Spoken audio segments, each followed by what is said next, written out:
राम राम नमस्कार सभी बहनों और भाइयों को। मैं मोहित आप सभी का टारगेट एसएससी 2.0 चैनल पे एक बार फिर से बहुत बहुत स्वागत करता हूं और आशा करता हूं कि आप सब लोग ठीक होंगे। तो भैया हमने एक सीरीज स्टार्ट की आज से। जितने भी क्वेश्चन, जितनी भी शिफ्ट पिछली बार, अब 2000 अभी की बार मतलब 2024 में जितनी भी शिफ्ट हुई थी उन सभी के हम जीके के जो जीके वाला पार्ट था उनका सोल्यूशन करेंगे शिफ्ट वाइज, और डेली हम एक शिफ्ट को उड़ा देंगे याद करके। और इन क्वेश्चंस की पीडीएफ आपको हमारे टेलीग्राम चैनल पे मिल जाएगी, तो आप हमारे टेलीग्राम चैनल को ज्वाइन कर सकते हो। और वीडियो को एंड तक ज़रूर देखना। वीडियो अच्छी, अगर आपका रिस्पॉन्स अच्छा रहा वीडियो पर तो इसी क्लास को अब तो मैं रिकॉर्ड ही डाल रहा हूँ डेली एक वीडियो। अगर आपका रिस्पॉन्स अच्छा रहेगा तो शायद 53 शिफ्ट या 43 शिफ्ट ऐसी कितनी कुछ शिफ्ट हुई थी, तो जितनी भी शिफ्ट हुई थी उन सभी को हम एनालाइज करेंगे। और अगर आपका रिस्पॉन्स अच्छा रहता है तो इन सभी का मैथ्स, रीजनिंग और हिंदी का सॉल्यूशन भी मैं डाल दूंगा। और इस जो जीके वाली क्लास है, स्पेशल जीके वाली और हिंदी वाली, इन सभी को मैं लाइव भी लेके आऊँगा। और आपको वीडियो अच्छी लगे तो लाइक कर देना, शेयर कर देना अपने सभी दोस्तों के पास। तो चलिए चलते हैं अपनी क्लास की ओर। अपना क्वेश्चन पे देखते हैं। हमारा फर्स्ट क्वेश्चन है, डैश किसी देश या देश के एक सुपरिभाषित भौगोलिक क्षेत्र के सभी व्यक्तियों से संबंधित जनसांख्यिकीय, आर्थिक और सामाजिक आंकड़ों को एक विशेष समय पर एकत्रित करने, संकलित करने, विश्लेषण करने और प्रसारित करने की संपूर्ण प्रक्रिया है। तो बताइए क्या होगा भैया इस क्वेश्चन का राइट आंसर। और ये क्लास आपका क्विज फॉर्मेट रहेगा, आपका रिवीजन के लिए दी बेस्ट क्लास रहेगी, क्योंकि हम इसमें एनालाइज कर रहे हैं ना कि हम यहाँ पे सीख रहे हैं चीज़ों को। तो ठीक है, ये क्लास आपकी क्विज फॉर्मेट में रहेगी। तो मैं यहाँ पे आपको क्वेश्चन पढ़ूंगा और उसका आंसर बताऊंगा। तो बताइए क्या होगा इस क्वेश्चन का राइट आंसर। तो इस क्वेश्चन का जो हमारा राइट आंसर होगा वो ऑप्शन नंबर 4, जनगणना। क्या हो? जनगणना।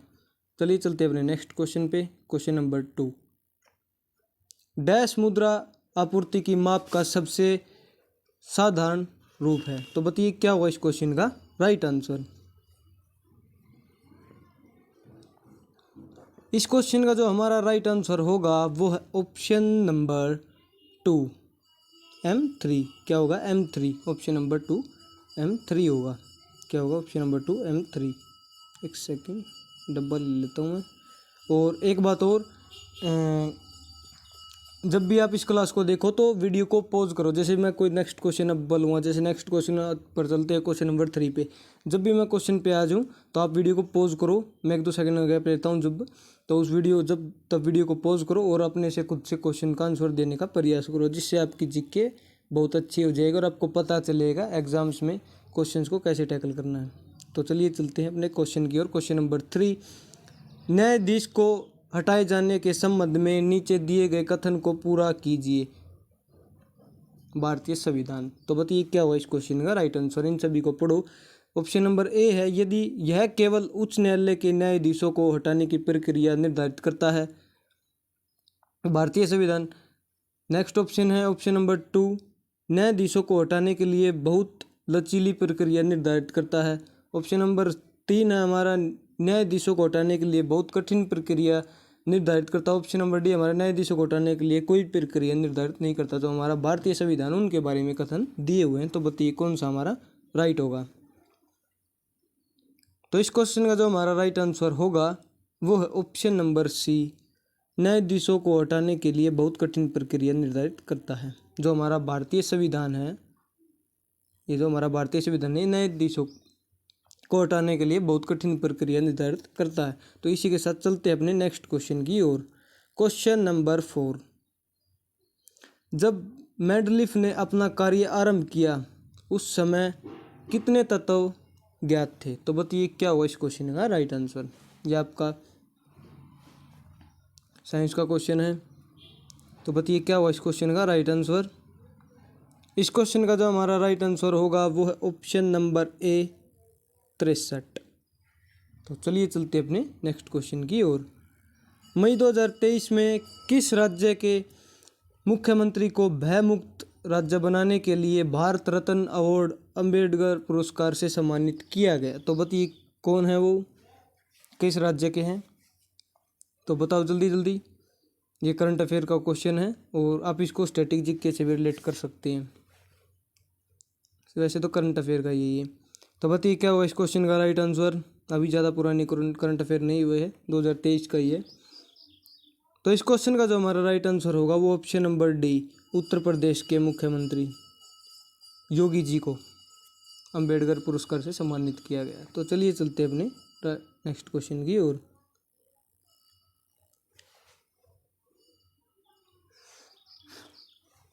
हमारा जो नेक्स्ट क्वेश्चन है क्वेश्चन नंबर 6। 23 मई 2023 को भारतीय प्रतिस्पर्धा आयोग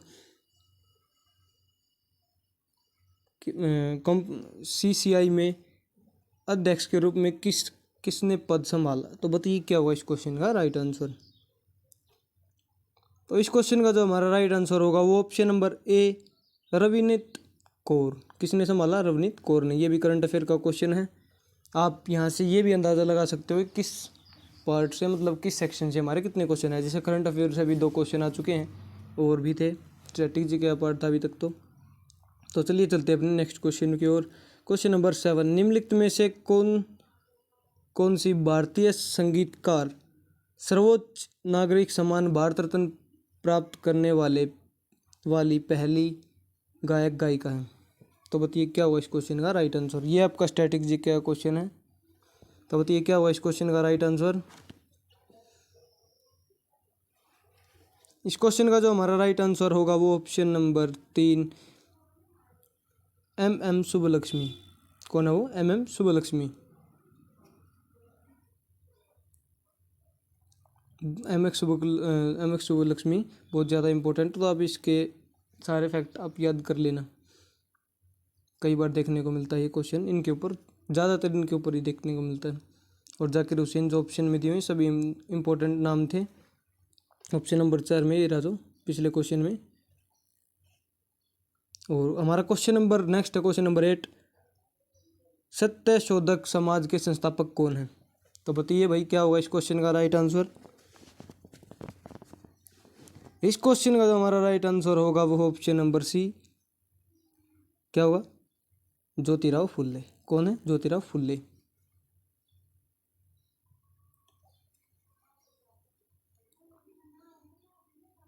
सत्य, आप इसको ऐसे भी याद कर सकते हैं, फूल कहाँ कब मिलेंगे आपको, जब आपके चरणों में फूल को कोई तभी डालेगा जब आप सत्य के मार्ग पर चलोगे। सत्य शोधक आप ऐसे भी याद कर सकते हैं कि सत्य के मार्ग पर चलोगे तो भैया लोग कदमों में फूल डालेंगे, फूलों जैसी ज़िंदगी हो जाएगी आपकी। आप ऐसे भी इसको रिलेट करके याद कर सकते हैं। तो चलिए चलते हैं अपने नेक्स्ट क्वेश्चन की। और जहाँ ट्रिक बनेगी एक आध बार में वो आपको बताता रहूँगा। ज़्यादा ट्रिक से याद करने की आदत मत डालना, क्योंकि एग्जाम में ट्रिक ज़्यादातर याद नहीं आती है, आपका रिविजन ही आपको याद आता है। भारतीय उपमहाद्वीप में ज्ञात लेखन की सबसे प्रारंभिक शैली का क्या नाम था। तो बताइए क्या हुआ इस क्वेश्चन का राइट आंसर। इस क्वेश्चन का जो हमारा राइट आंसर होगा ऑप्शन नंबर 2, सिंधु लिपि। कौन सी थी, सिंधु लिपि। चलिए चलते हैं अपने नेक्स्ट क्वेश्चन की। और क्वेश्चन नंबर 10। भारत की पहली आर्थिक जनगणना राज्यों केंद्र शासित प्रदेशों UT के सहयोग से डैश के दौरान लक्षद्वीप को छोड़कर संपूर्ण देश में आयोजित की गई थी। तो बताइए कौन सा वर्ष था वो।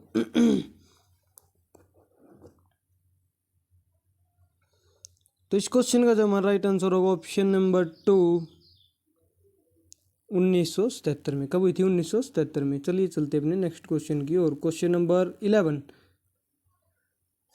महिला आरक्षण विधेयक 2023 के अनुसार लोकसभा और राज्यसभा विधानसभाओं में महिलाओं के लिए कितनी सीटें आरक्षित हैं। ऑप्शन नंबर ए आधी, option number 2 2/3, option number 3 1/3, option number D 1/4। तो बताइए क्या होगा भैया इस क्वेश्चन का राइट आंसर। तो इस क्वेश्चन का जो हमारा राइट आंसर होगा ऑप्शन नंबर सी, मतलब ऑप्शन नंबर 3 1/3। क्या होगा, 1/3 सीट। कितनी सीट है भैया, 1/3 सीट है। तो चलिए चलते हैं अपने नेक्स्ट क्वेश्चन पे। Question number 12। ब्रांस हिंदू त्योहार दिवाली के समान है जो निम्नलिखित में से किस जनजाति द्वारा मनाया जाता है। तो बताइए भाई क्या होगा इस क्वेश्चन का राइट आंसर। गर्मी बहुत ज़्यादा हो गई है। तो इस क्वेश्चन का जो हमारा राइट आंसर होगा भाइयों वो है ऑप्शन नंबर ए, मतलब ऑप्शन नंबर 1, वर्ली और कोंकण जनजाति द्वारा। किस द्वारा? वर्ली और कोंकणी जनजाति द्वारा। चलते हैं अपने नेक्स्ट क्वेश्चन पे। क्वेश्चन नंबर 13, एथलेटिक्स में IAAF विश्व चैंपियनशिप डैश से पूरी तरह से एक पेशेवर प्रतिनिधिता बन गई। तो बताइए क्या हुआ इस क्वेश्चन का राइट आंसर। सॉरी, बन गई बोल रहा हूँ, बन गई, प्रतियोगिता बन गई है।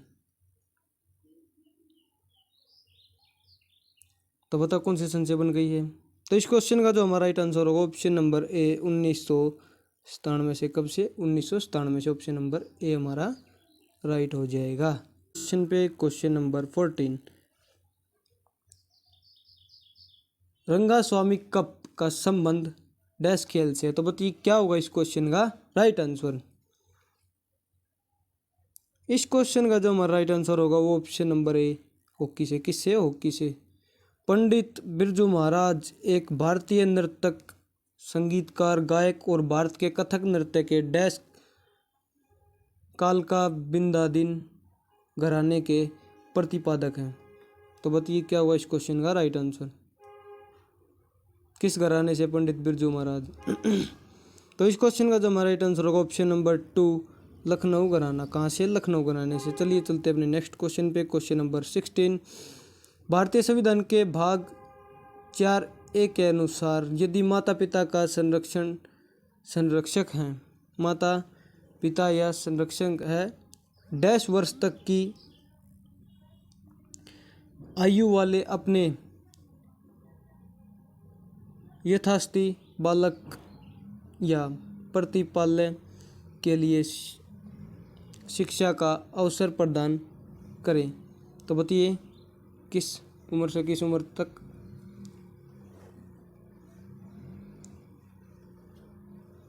संरक्षक है? बताइए किस उम्र तक।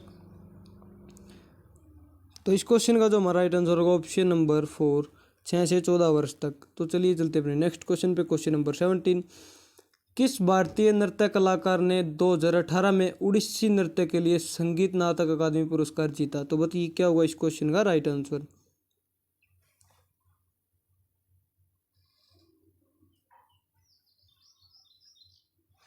तो इस क्वेश्चन का जो हमारा राइट आंसर होगा वो ऑप्शन नंबर 2, सुप्पा सेन। कौन है? सुप्पा सेन। तो चलिए चलते अपने नेक्स्ट क्वेश्चन पे। क्वेश्चन नंबर 18, 2015 में भारत के योजना आयोग के स्थान पर किस संस्था की स्थापना की गई। तो बताइए क्या हुआ इस क्वेश्चन का राइट आंसर।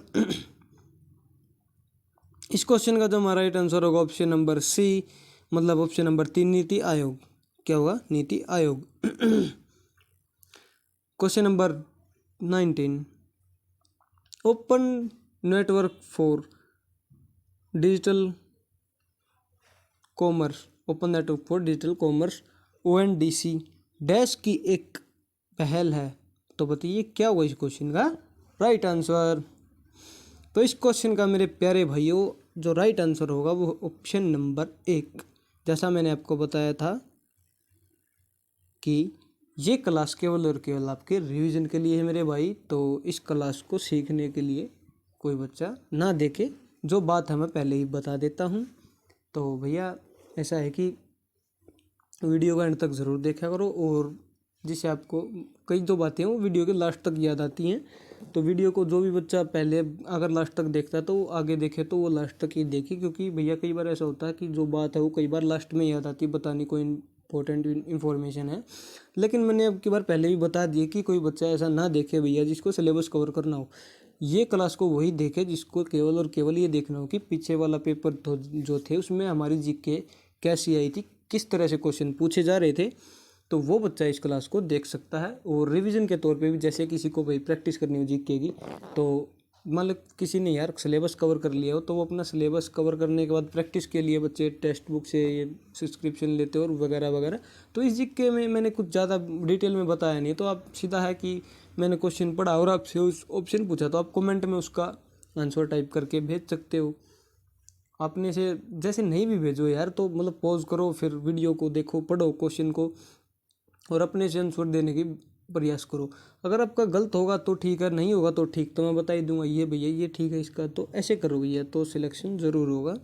तो लास्ट आज की क्लास का लास्ट क्वेश्चन देखो एक बार क्या है। बैडमिंटन के संबंध में निम्नलिखित में से कौन सा कथन सही है। और कथन नंबर 1, बैडमिंटन के खेल की शुरुआत में और जब स्कोर बराबरी पर होते हैं तो सर्वर बाई ओर के सर्वर कोर्ट से सर्वर करता है, मतलब सॉरी सर्वर बोल रहा हूँ,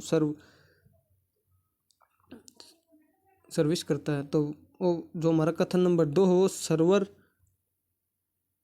और रिसीवर हमेशा विपरीत सर्विस कोर्ट में लेकिन एक ही तरफ खड़े होते हैं। तो बताइए भाई क्या होगा इस क्वेश्चन का राइट आंसर। पता नहीं, बड़े अजीब अजीब क्वेश्चन पूछने लगा आजकल एसएससी। तो बताइए भाई क्या होगा इस क्वेश्चन का राइट आंसर।